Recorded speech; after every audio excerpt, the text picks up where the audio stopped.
So if you do look in Google Classroom under the faculty page, you should see a lot of different training materials that we have for you. Copy of the PowerPoint, the security packet, different reminders and tips and tricks sheets, the manuals that we will be utilizing during PARCC we've already uploaded for you. So if you, on a spare 3 minute in the weekend, really wanted to start looking at that stuff, you're more than welcome to start looking at your manual and your scripts.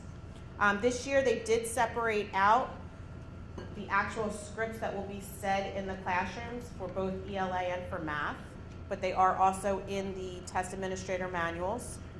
You have copies of the math reference sheets. You also have copies of PARCC's information regarding the calculator policy, as well as the math tools policy. So you have a lot of information at your fingertips already.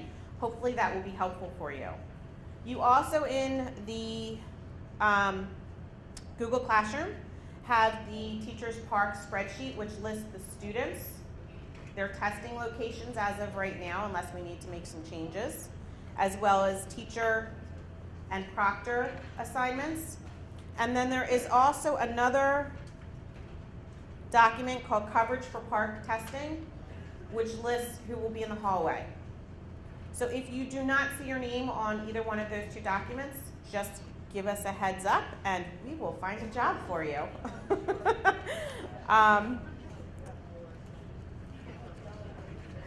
No, do not keep your head down. I can use all the help I can get those days. Okay, so we are going to kind of go through our training PowerPoint first.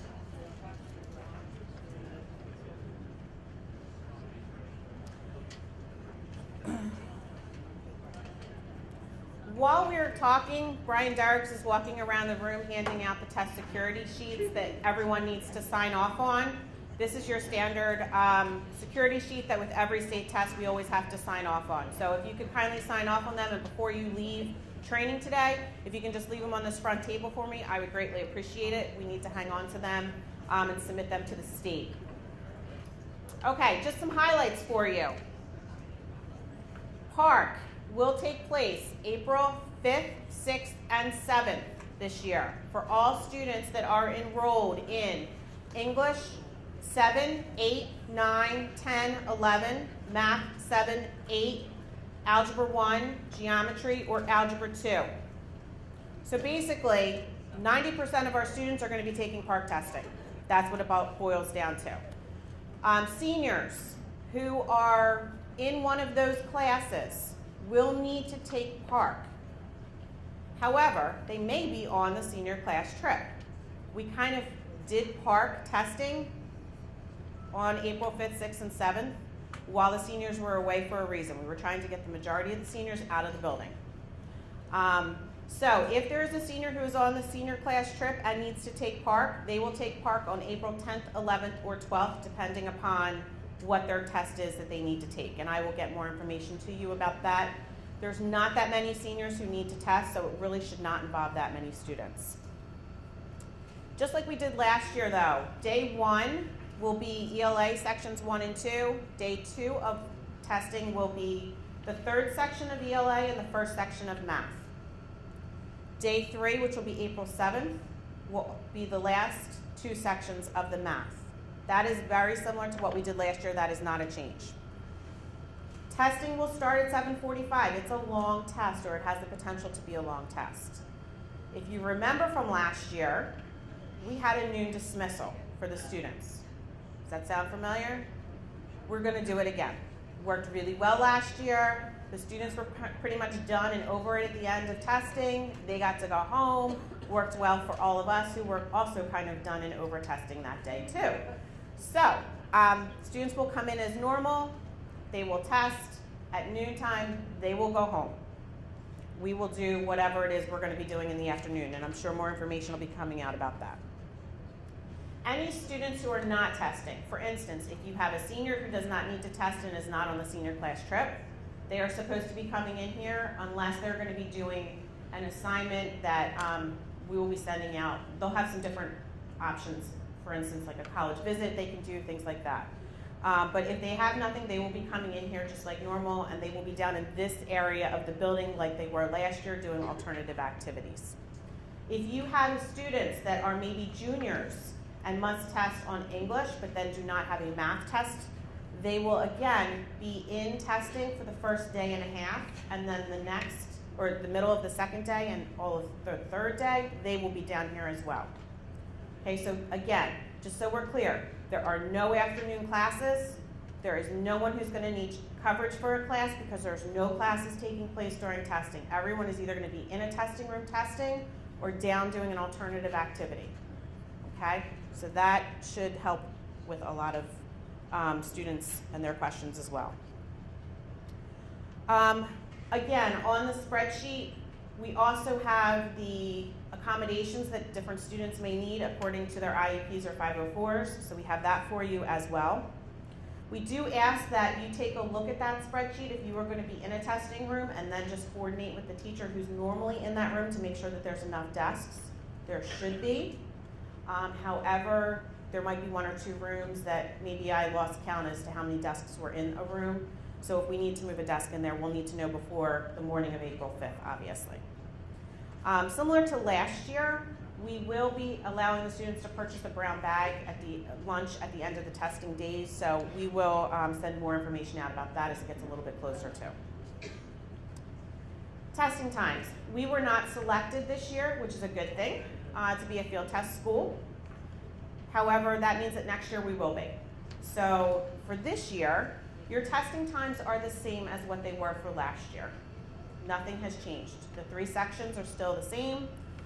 English is still 110 minutes, and then 90 minutes for each section or unit. Math, 7th and 8th grade is still 80, 80, and 80, and then the high school sections of math are still 90, 90, and 90.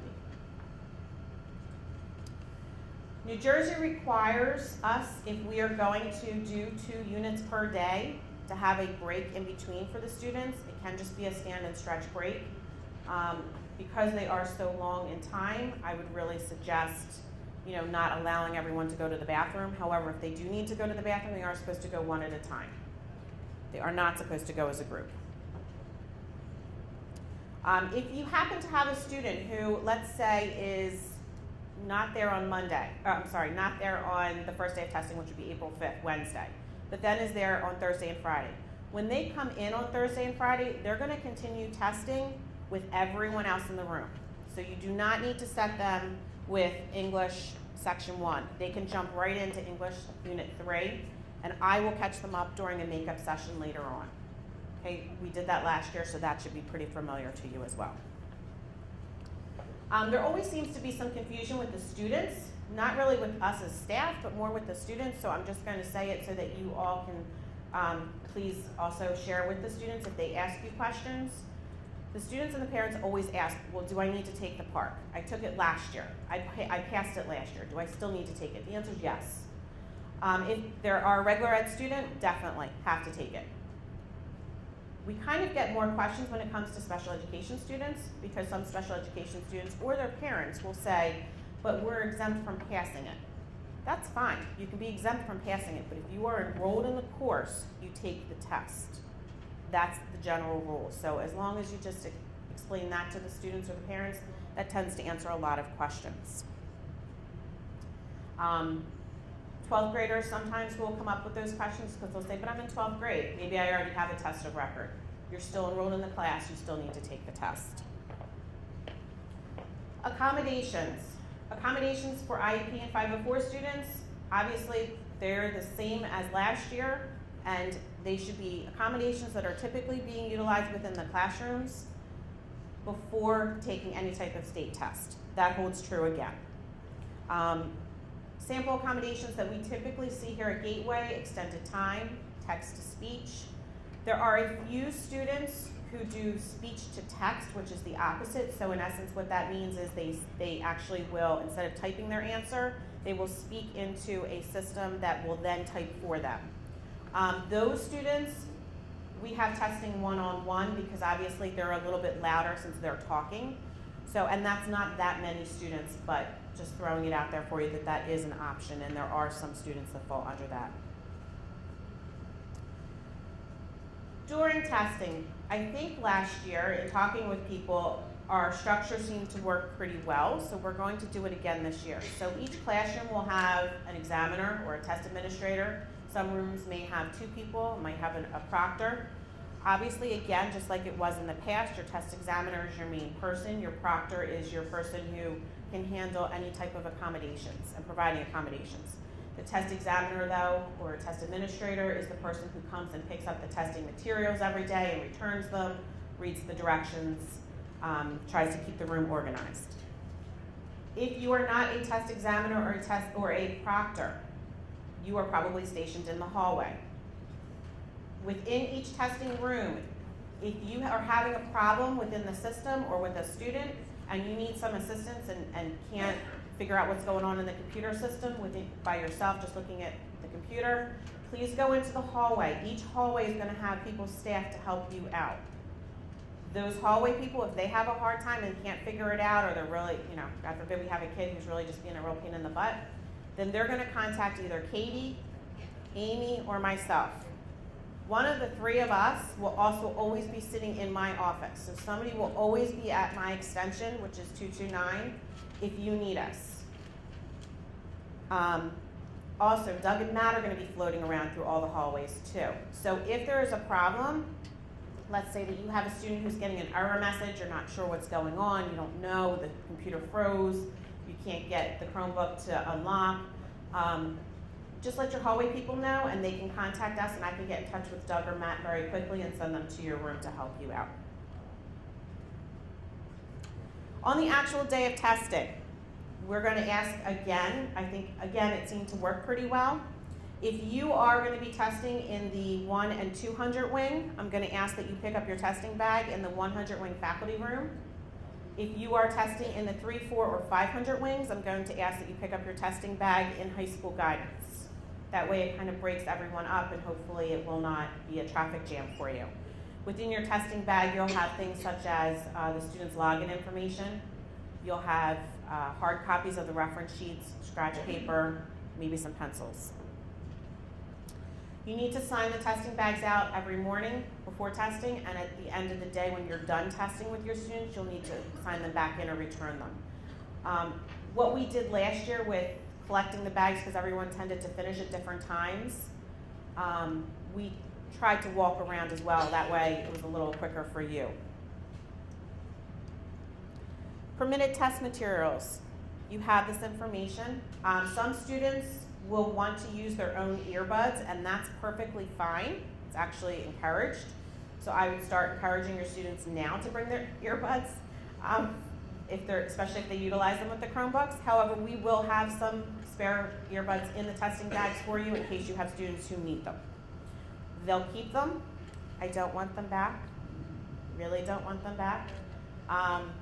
So, they may want to keep them for the 3 days of testing, and then they can just keep them permanently.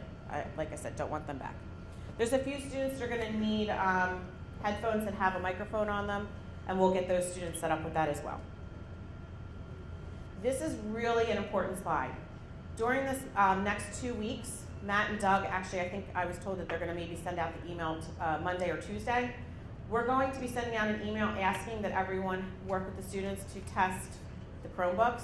One, to make sure that the systems are up to date, which they should be because we push all the information out now, but more importantly, to make sure that the audio jacks work. The reason why is because we had 2 issues last year. We had some students whose computers were not as up to date and they got error messages when they tried to log in, but they didn't know that they were going to get error messages until they went to log in, but they never checked their computer. The second one was the jack on the side of the Chromebook was not working. So we need to check that now so we can try to get it fixed before testing. So look for that email. Like I said, that should be coming out Monday or Tuesday. You will have a math reference sheet in your testing bags on the math days. However, the math reference sheets are also found in the PARCC system. So students can utilize it on their computer screen. They can also use a hard copy. Some people just like to have a hard copy in front of them, so we're going to provide both again. Calculators. Lots of information about calculators. Calculators are found within the Pearson system. So students can utilize the computer calculator. That's perfectly fine. There are some students who are permitted to use a calculator on a noun calculator section. That would be students who have an IEP or a 504, and it clearly states it on there. Those students will need a handheld calculator because on the non-calculator sections, there will not be a calculator option for them to utilize, okay? So we will provide some calculators as well, but students are also welcome to bring their own. So you will have that information. You have the policy already in your training materials this morning. So we have the same calculator information as last time. One of the things I would just remind you is if you do have a student who's utilizing a calculator within their classroom, please make sure that they do not have the reference sheet that comes in some of those calculators, just because we need to make sure that they have that security in place. The security plan. You also have the security plan already in your testing materials. The security plan has some new information in it, so please make sure that you review it, especially with regards to electronic equipment during testing. Again, same idea as normal with the testing sites. Everyone needs to be spread out. Please have them facing so that they really, for the most part, shouldn't be able to see their neighbor's computer. No cell phones, electronics permitted in the testing rooms. Obviously, ideally, I'd love to have them just have it in their lockers, but if they don't, before you can test each day, please make sure you make the announcement that all electronics must be in the front of the room, not on their person. If it is found that it is on their person, we probably are going to have to void their tests, and then they really are a little behind with where they need to be. Again, as a reminder, PARCC does not have in the computer system a clock for the students, so you're going to need to keep time on the board for the students as to how much longer is left in that unit of time. Okay, practice time. So if you have your laptop with you, you may want to utilize it. You should have, as I said, received an email last night with regards to a training side of PARCC and Pearson. I'm going to go through a couple slides real quick, and then I'll switch over myself. But while you're pulling up your email, you can just look for that. One of the biggest issues that we had last year on the first day of testing was students not logging out of their Chromebook and logging into the TestNav app. So, with saying that, please make sure that when students are starting testing each morning, they are logging out of their Chromebook. And at the bottom left-hand corner, they will see a TestNav app, which is what they need to log into.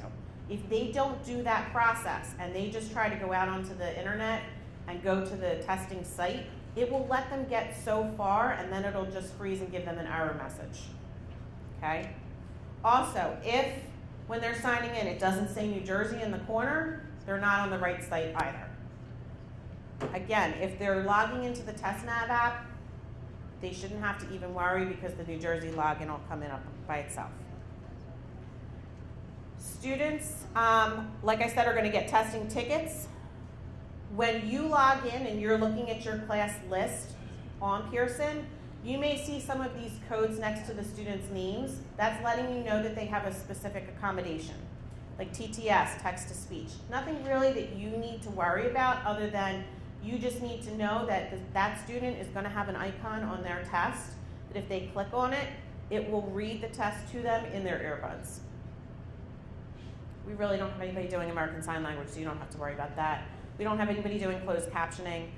You may have someone with Spanish. If you remember from last year, you as the test examiners will need to unlock each section as you go through it with the students. So each day when you come in, you're going to need to unlock Unit 1 so that the students can log in and get started. At the end of Unit 1, you'll need to lock Unit 1 before opening up Unit 2. Okay, so again, this is what the screen's going to look like. I'll go into the live side and demonstrate it on my side in a minute.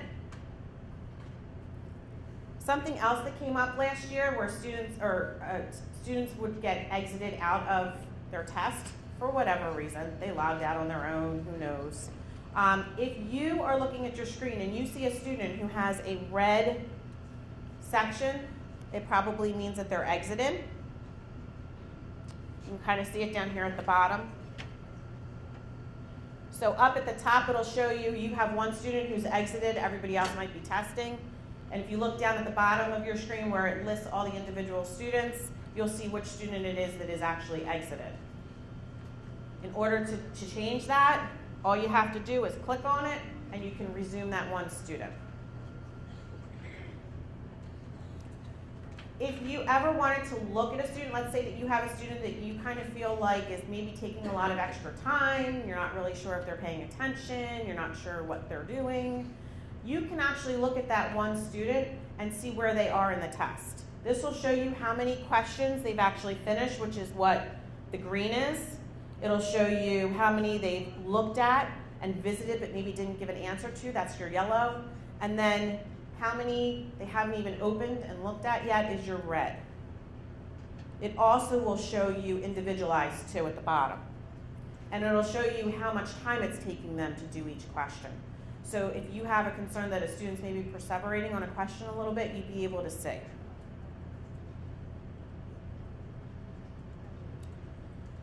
We have information for you in here as to what to do if the student exited.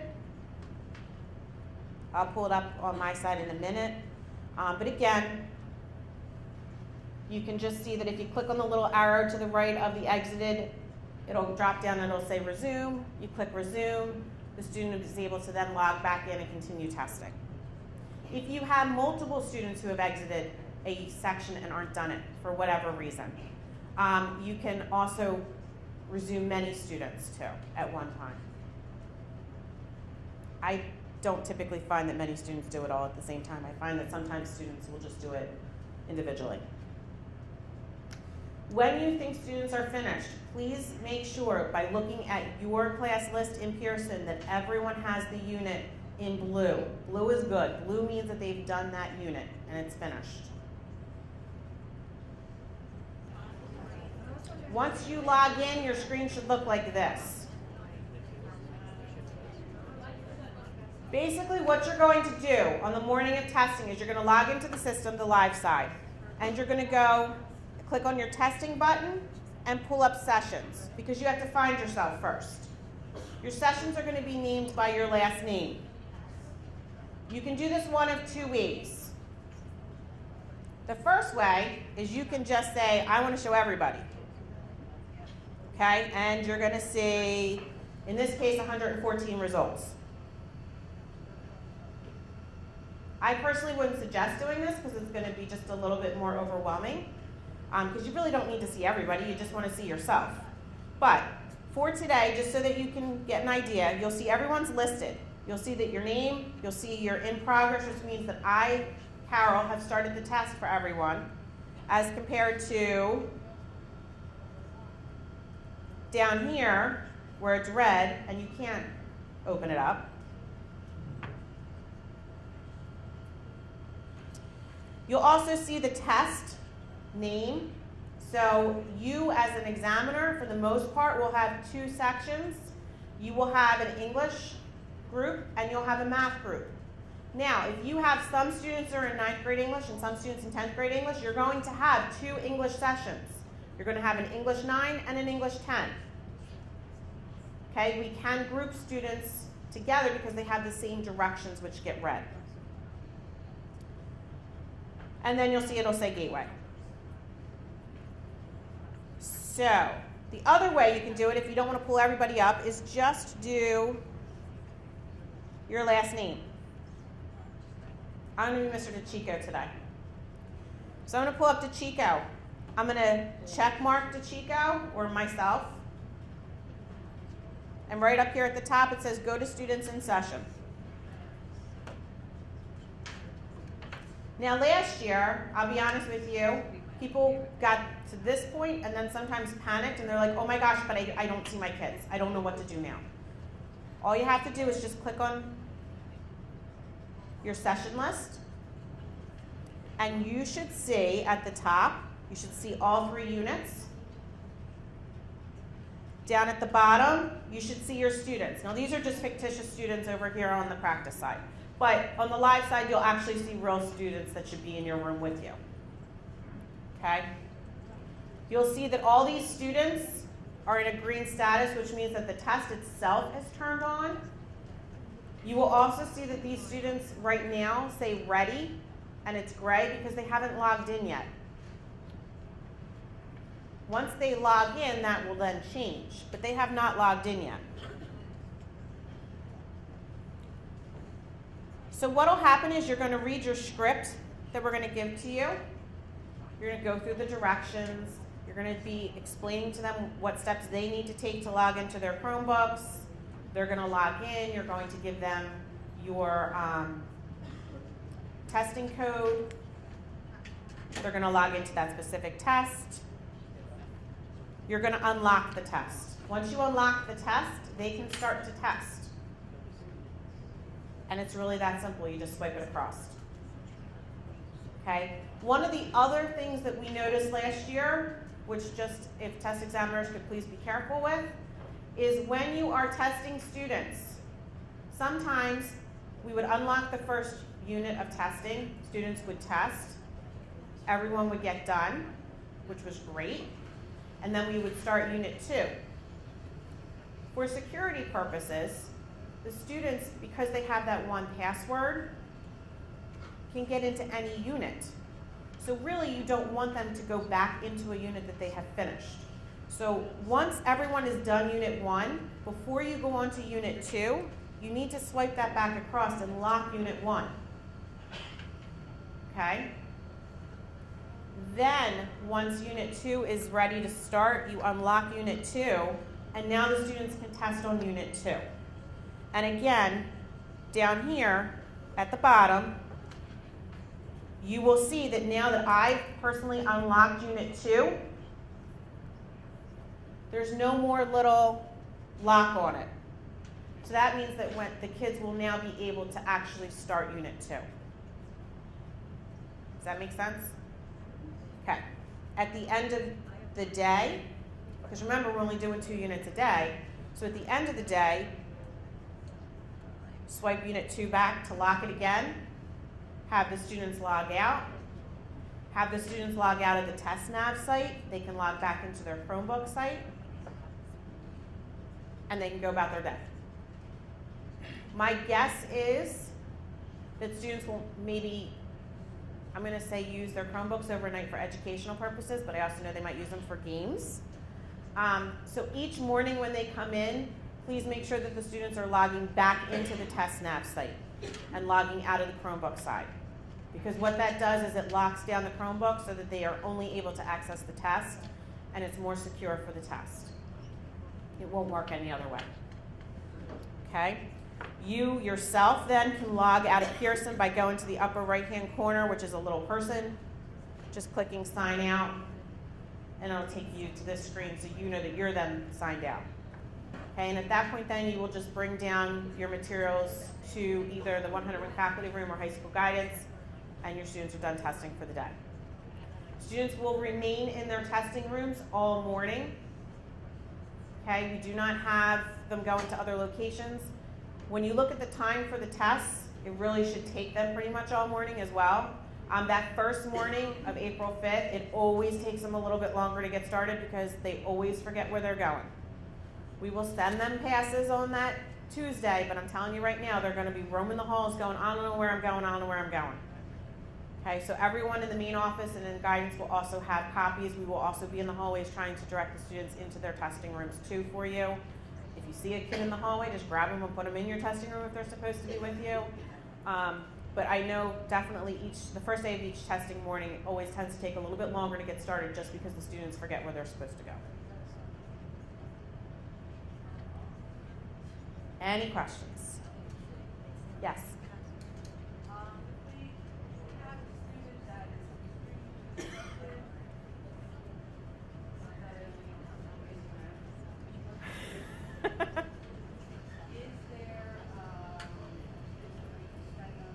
Good question. So the question was, if I have a student in my testing room that is extremely disruptive and not doing what they need to do, what do I do? Obviously, if they're in your room and they're testing, terrific. That's what we want. If they're in your room and maybe they got done early and they're being a little disruptive to everyone who's still testing, see if you can get them to calm down just like normal. If you can't, let a hallway person know. Maybe that student just kind of needs to get up and walk around in the hallway for a few minutes, and then we can pop them back in when you're ready to start Unit 2. That's okay, as long as they are with an adult. If you have a student who is clearly being disruptive during testing and is really just not even focusing on testing, that's when you need to call Katie, Amy, or myself, and we need to come deal with that student. The only ones who can remove a student from a testing room permanently is one of the three of us. Okay? We'll do everything we can to keep the testing room secure and safe so that the rest of the students can test, but that student needs to test as well. It may be that who knows, maybe we move them and we have someone that I can pull and we can stick them in a room by themselves because they're having an off day. But we'll definitely work with you. Other questions? Yes.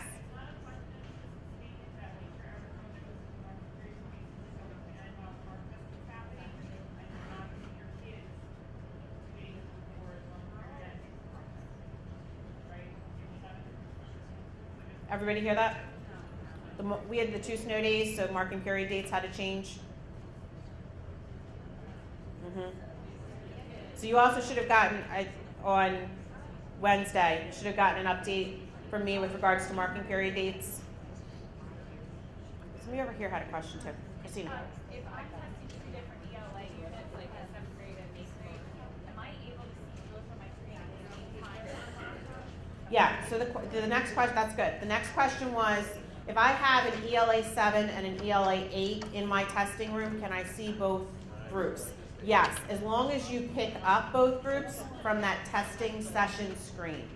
So definitely, what you'll want to do is, and you guys hopefully will recognize some of the students in your room, but when you do a search for your last name, any testing session with your last name is going to come up. So you're going to have your English sessions and your math sessions that are going to come up. Only select whatever session we're working on that day. So yes, if there's English, you're going to want to select both English groups. Brian's coming around and collecting the security sheets. Just as a reminder, if you didn't already sign on to them, if you could do so. Again, I apologize for some of you who were not able to get in. I'm going to go in and look to see why. Don't know what I did with that last night. Okay. So I will look and I will get back in touch with everyone. There are training modules as well. So in the PowerPoint, I also gave you a link to a website that has training modules on there. So if you really would like to go and look at training modules, you can do that.